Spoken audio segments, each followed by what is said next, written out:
Everyone in Boston knew Julian Westbrook's name, but nobody truly understood the man behind it. At 34, he commanded a technology empire worth billions, creating software that connected millions of people across the globe. The irony was cruel and perfect. Julian built bridges between strangers while maintaining fortress walls around himself. Business magazines called him the genius recluse. Society columnists whispered about the women who tried and failed to break through his defenses. Nobody stayed close to Julian Westbrook for long, and those who tried learned quickly that proximity came with invisible boundaries that could not be crossed. His penthouse office overlooked the Charles River, all glass and steel and careful distance. Employees knew to communicate through emails and video calls. Board meetings happened with Julian at the head of an absurdly long table, ensuring no accidental contact. His assistant scheduled appointments with military precision, building buffer zones into every interaction. The few people who understood the truth knew that Julian's isolation was not arrogance or eccentricity. It was survival. When someone touched him unexpectedly, his body rebelled. His throat closed. Sweat broke across his skin. Nausea rolled through him in waves. The panic was immediate and undeniable, a visceral response that bypassed logic entirely. Therapists had tried to help. Medications dulled the edges but never erased the core problem. Julian learned to structure his entire existence around avoiding human contact, and over time, avoidance became his identity. But it had not always been this way. 11 years earlier, Julian had been a 23-year-old graduate student with calloused hands and impossible dreams. He worked 3 jobs while finishing his computer science degree, living in a cramped apartment near campus. Caroline Hayes lived 2 doors down, a pre-med student with worn textbooks and a laugh that made the narrow hallway feel wider. They fell into friendship first, then something deeper and more reckless. Caroline had soft hands that never hesitated to reach for him. She touched his shoulder when she laughed, held his hand while they walked through autumn leaves, kissed him like the world might end before morning. Julian had never felt safer or more alive. When Caroline told him she was pregnant during their final semester, standing in his kitchen with tears streaming down her face, Julian dropped to his knees and pressed his forehead against her stomach. They made plans in whispers and promises, building a future with nothing but hope and determination. Then Diane Westbrook discovered the truth. Julian's mother arrived without warning, her designer heels clicking against the apartment's cheap linoleum. She took one look at Caroline and saw everything that threatened her vision for her son's future. Diane was a woman who controlled narratives the way others controlled bank accounts. She wielded money and influence like surgical instruments, precise and devastating. The photographs appeared first, delivered in a manila envelope that Caroline found on their kitchen table. Images of Julian with another woman, carefully staged to look candid, stolen moments reconstructed into betrayal. Caroline stared at them until her vision blurred, unable to reconcile the evidence with the man she knew.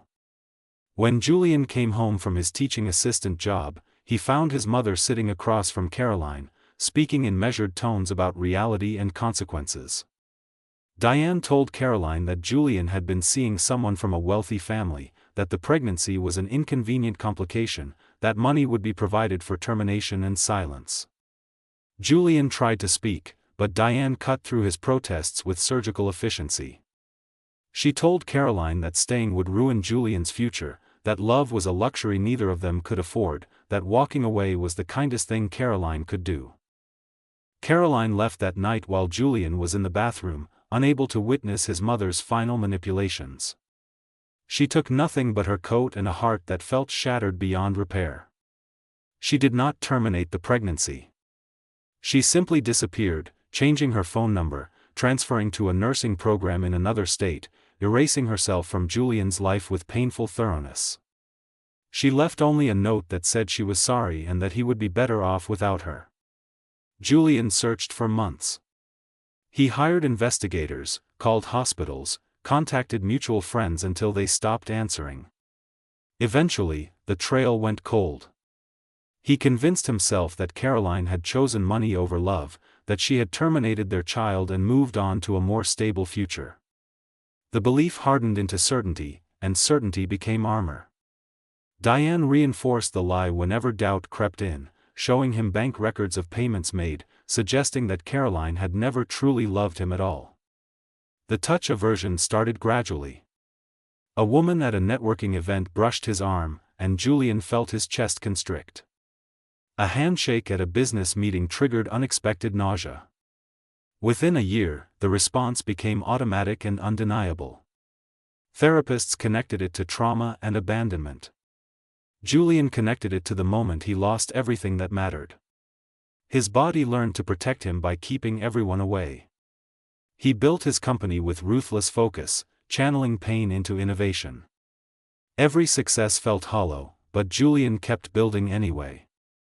The empire grew while the man inside it shrank. He dated occasionally, always women who understood the rules, relationships that ended before real intimacy could form. He told himself this was enough, that safety mattered more than connection, that he had learned an important lesson about trust and consequence.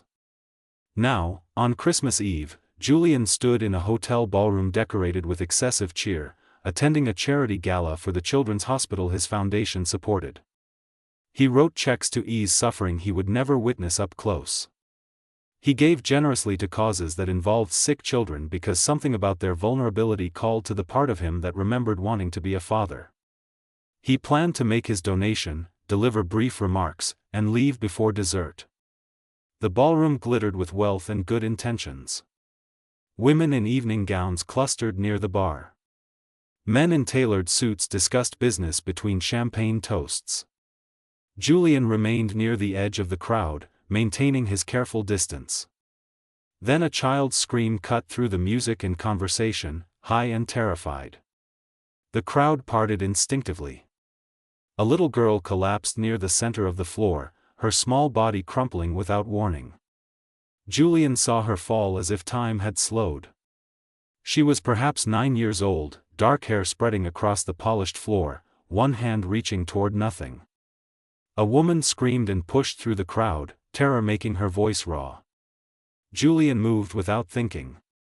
The child rolled toward him, and he caught her before her head struck the floor. Her fingers closed around his hand, surprisingly strong.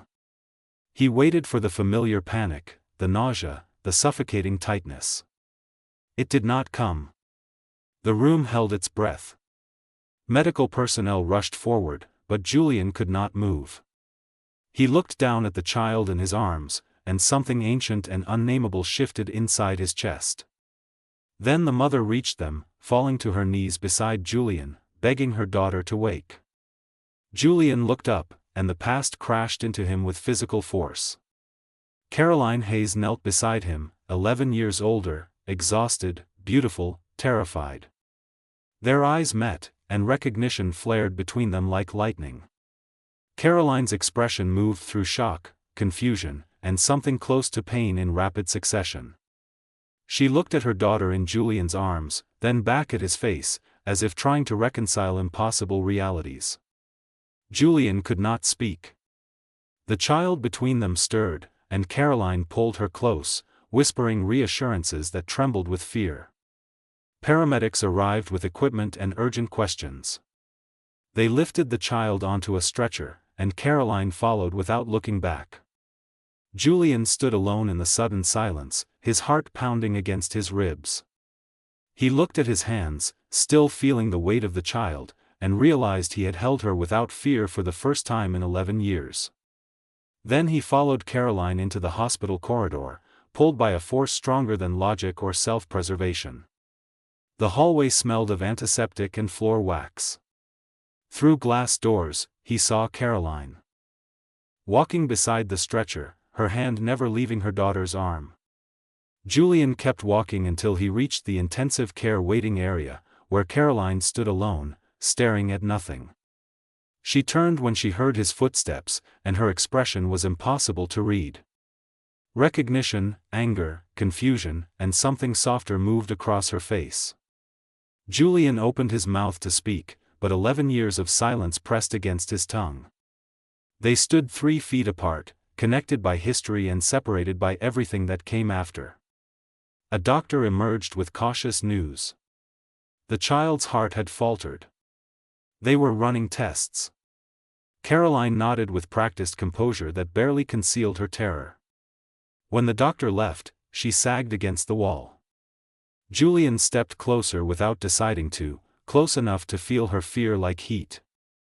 The old response should have taken him then, the visceral rejection his body had learned. Instead, he felt only a slow ache in his chest, something waking after years of sleep. Caroline looked at him properly for the first time, and her voice was barely a whisper when she spoke. Her name is Emma. Julian understood the weight of that simple statement. He looked toward the intensive care doors and felt the world tilt beneath him. Julian stood frozen in the hospital corridor, Caroline's words echoing in his mind. Emma. The name carried weight he could not yet measure, but his body understood what his mind refused to process. Through the small window in the intensive care door, he could see doctors moving with practiced urgency around a small form on a bed surrounded by machines. His chest tightened, but not with the familiar panic. This was something else entirely. Caroline pushed through the door when a nurse beckoned, and Julian followed without permission. Nobody stopped him. His name on hospital buildings bought certain privileges, though he had never wanted to use them until now. Inside, the air smelled of disinfectant and fear. Emma lay perfectly still, her chest rising and falling with mechanical assistance. Monitors beeped in steady rhythm, each sound marking time Julian suddenly needed to count that he watched as Caroline bent over her daughter, smoothing dark hair from a pale forehead. The gesture was so tender it hurt to witness. A cardiologist approached with a tablet full of images and spoke in careful medical language about congenital weakness and structural abnormalities. Caroline listened with the exhausted patience of someone who had heard similar explanations before. Julian listened too, translating the careful phrasing into harder truths. Emma's heart was failing, and time was running out. When the doctor finished, Caroline asked questions that revealed years of medical literacy earned through necessity. She knew the terminology, understood the percentages, grasped the implications without needing simplification. Julian realized she had been fighting this battle alone for years, learning to be both mother and medical advocate. The thought made something crack inside him. Hours passed in fluorescent stillness. Nurses came and went. Emma woke briefly, her eyes finding Julian before her mother, and whispered that she remembered him catching her. She asked if he was an angel. Caroline's expression flickered with something unreadable before she gently corrected that he was just a kind man. Emma accepted this with a child's simple logic and drifted back to sleep. Julian could not leave. Every instinct that had governed his adult life screamed at him to retreat, to protect himself, to maintain distance. But a stronger instinct kept him rooted. When Emma's hand reached toward the edge of the bed in sleep, he covered it with his own without thinking. The touch did not burn. It anchored him instead. Near midnight, Caroline finally spoke to him directly. They stood in the hallway while Emma slept under a nurse's watchful eye. Caroline's voice was quiet but steady as she asked why he was still there. Julian had no good answer except the truth. He said he could not leave, that something in him refused to walk away from this child, from this moment. Caroline studied his face as if searching for lies and finding only confusion that matched her own. She told him about the 11 years that separated them. How she had discovered the photographs were fabricated only months after leaving, too late and too proud to return. How she had raised Emma alone through sleepless nights and minimum-wage jobs. How the heart condition appeared when Emma was 2, turning every day into careful negotiation between hope and terror. How she had built a life from broken pieces, never quite whole but functional enough to survive. Julian listened and felt rage building toward his mother, toward himself, toward time that could not be reclaimed. When Caroline finished, he told her his side. About the searches that led nowhere, the investigators who found nothing, the years of believing she had chosen money over their future. About his mother's lies and manipulations that he had only begun to untangle in recent years. About the touch aversion that had ruled his life since she left. Caroline absorbed this with visible pain. She asked why he had not fought harder, and Julian had no defense except his own failure. He said he had been young and stupid and too easily convinced that love could be bought and sold.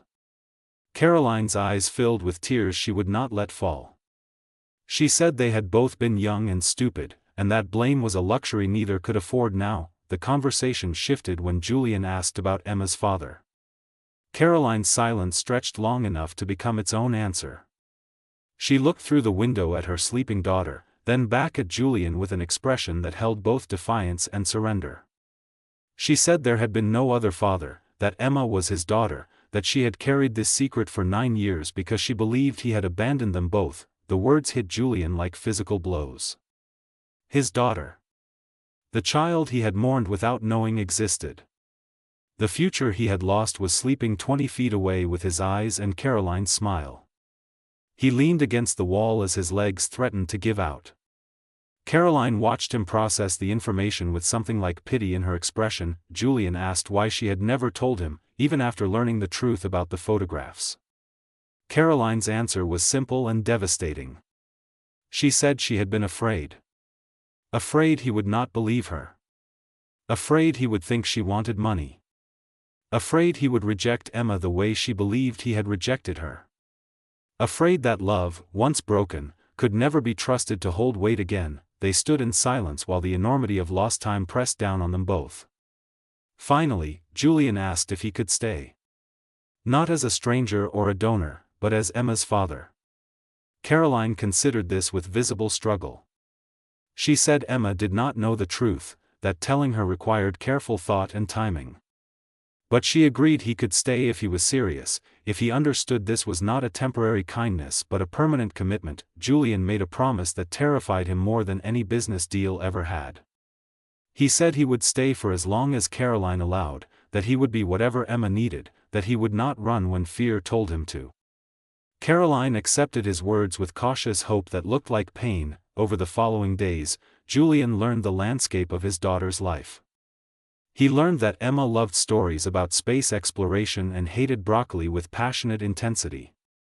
He learned that she drew elaborate pictures of imaginary cities and that her favorite color changed daily based on her mood. He learned that she was brave in ways that shamed him, facing needles and tests with quiet determination. Emma accepted his presence with a child's easy trust.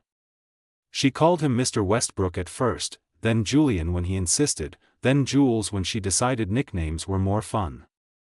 She asked him questions about everything, from why the sky was blue to whether rich people got lonely. Julian answered honestly, even when honesty revealed his failures.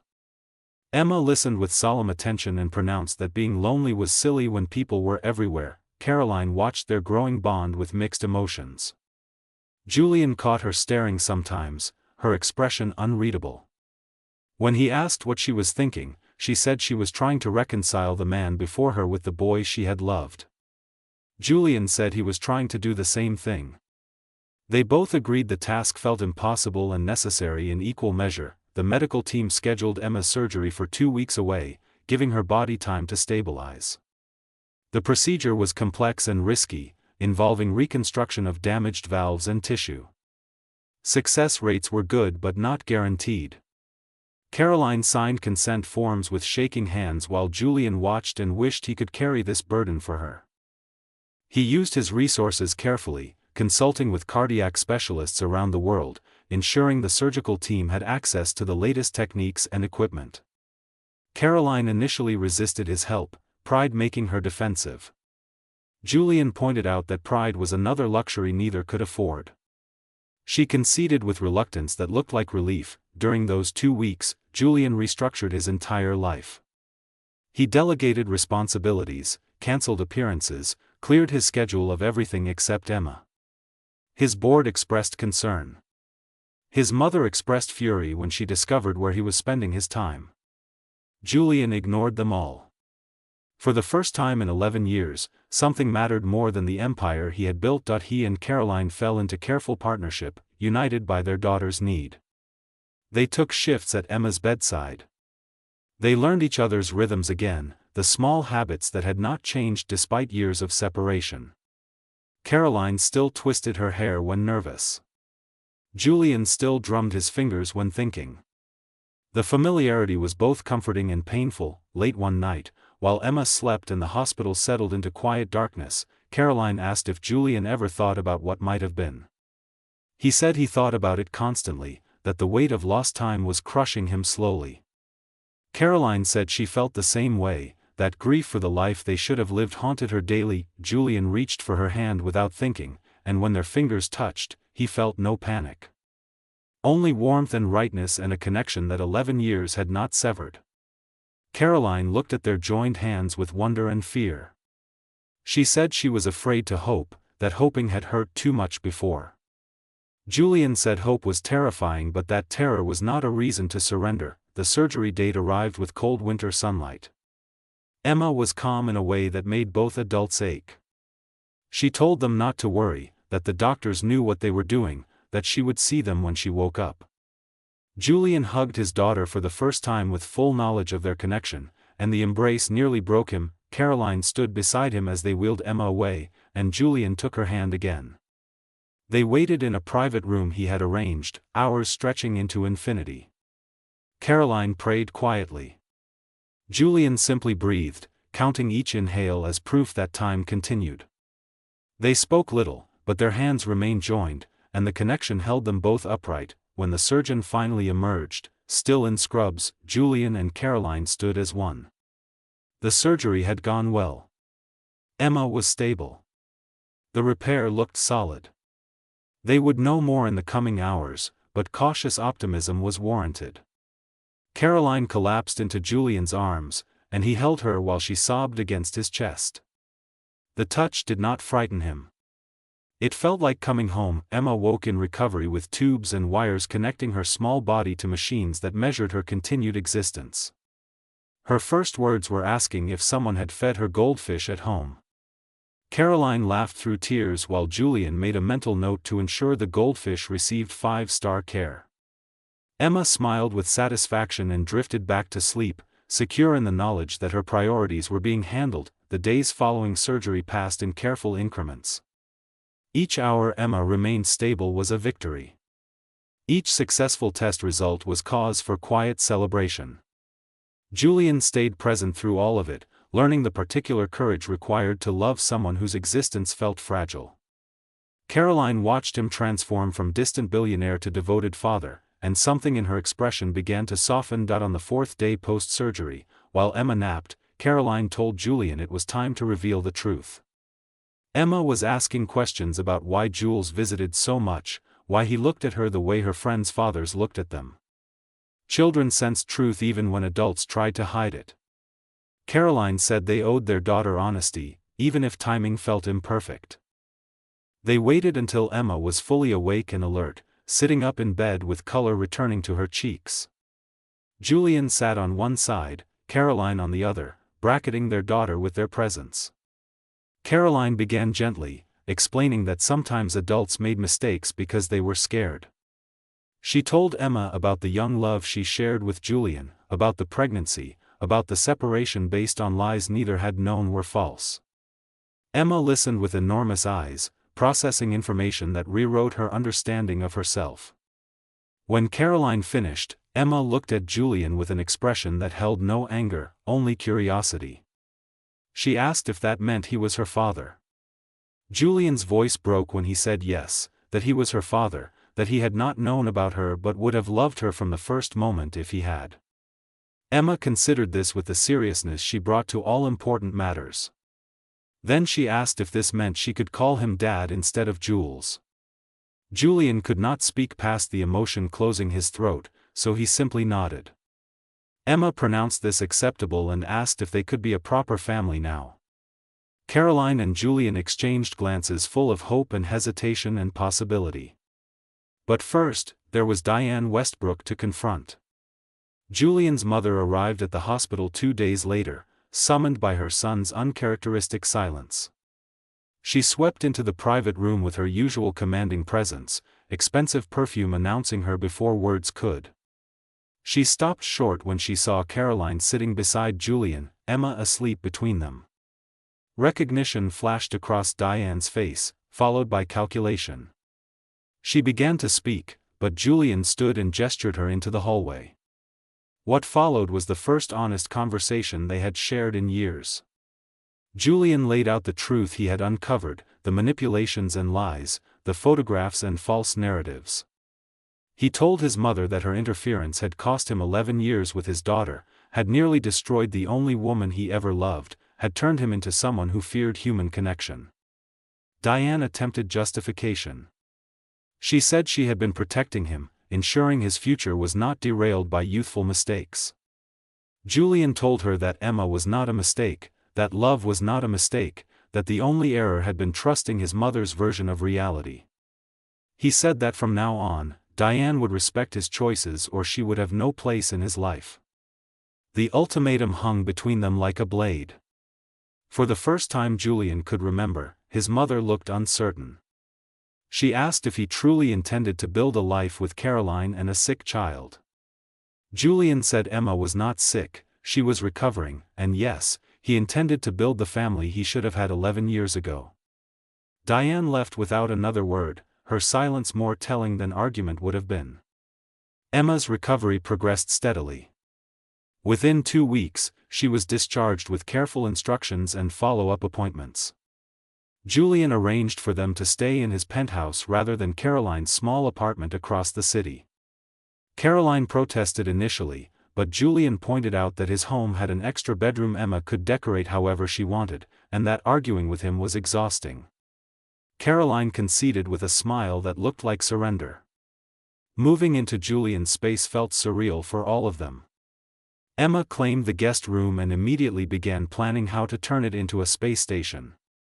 Caroline navigated the expensive kitchen with bemused confusion.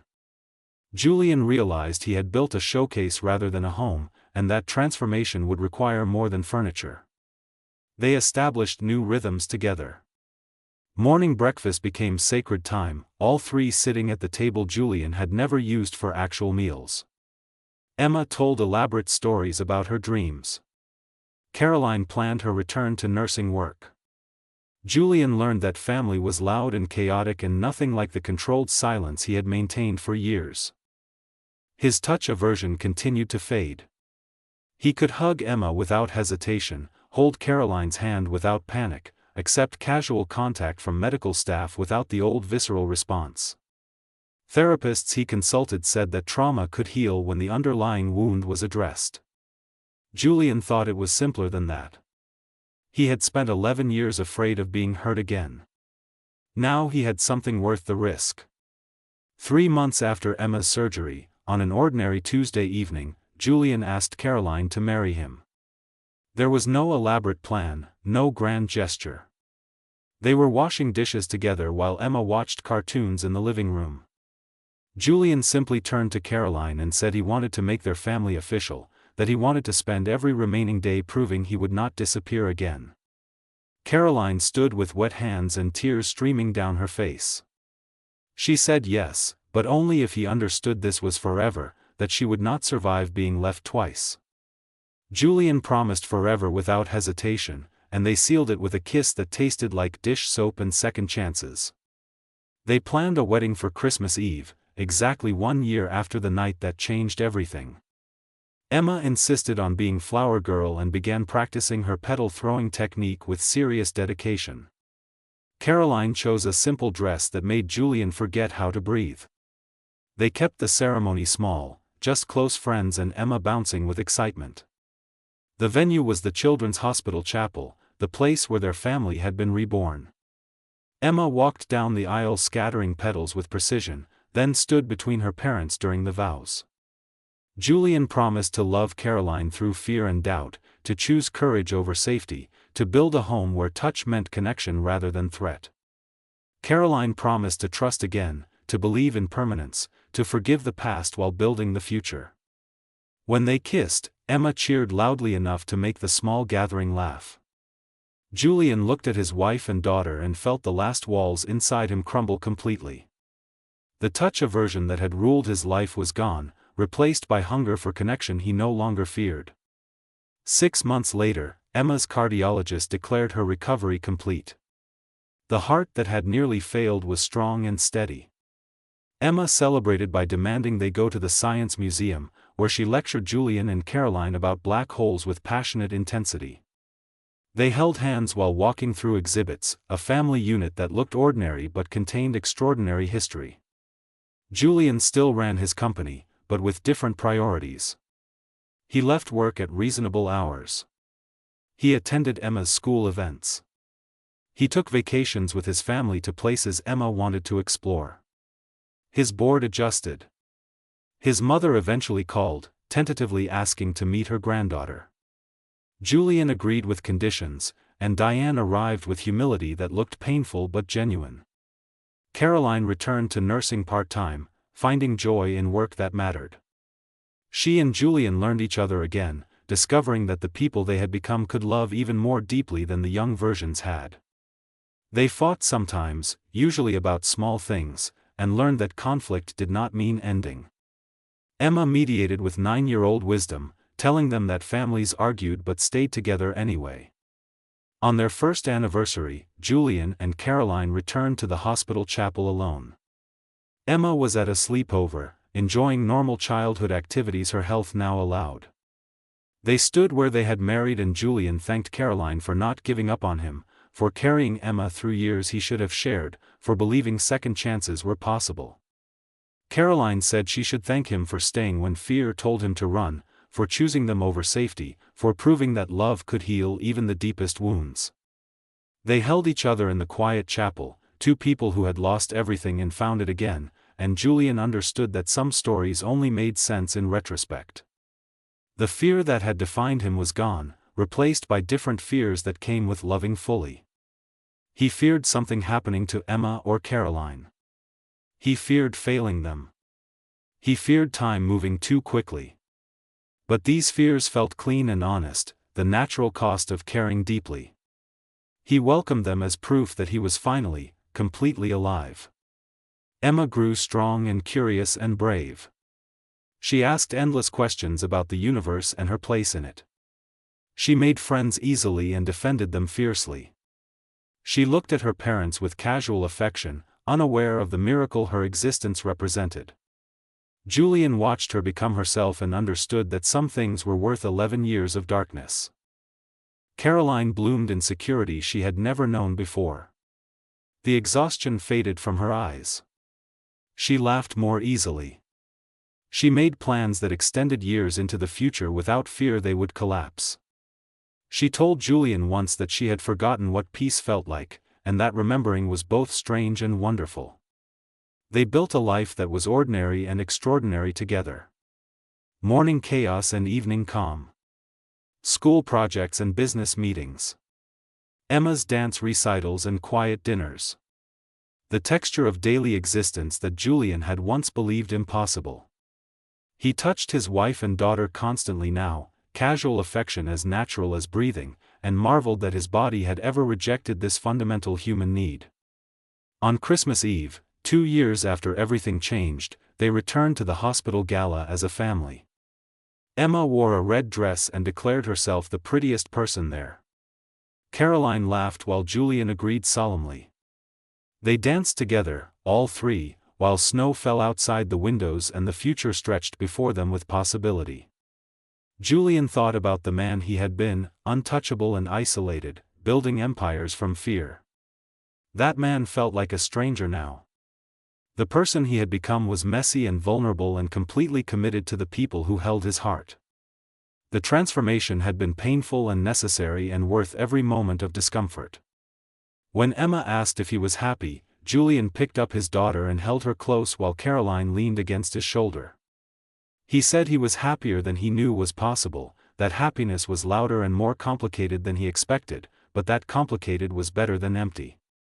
Emma accepted this and asked if they could get ice cream on the way home. They left the gala early, walking through snow that softened the city's edges. Emma held their hands, swinging between her parents with uncomplicated joy. Julian looked at Caroline over their daughter's head and saw his entire world reflected in her smile. The fear that had once ruled him was just memory now, powerless against the reality of love that had returned when he finally stopped running from it.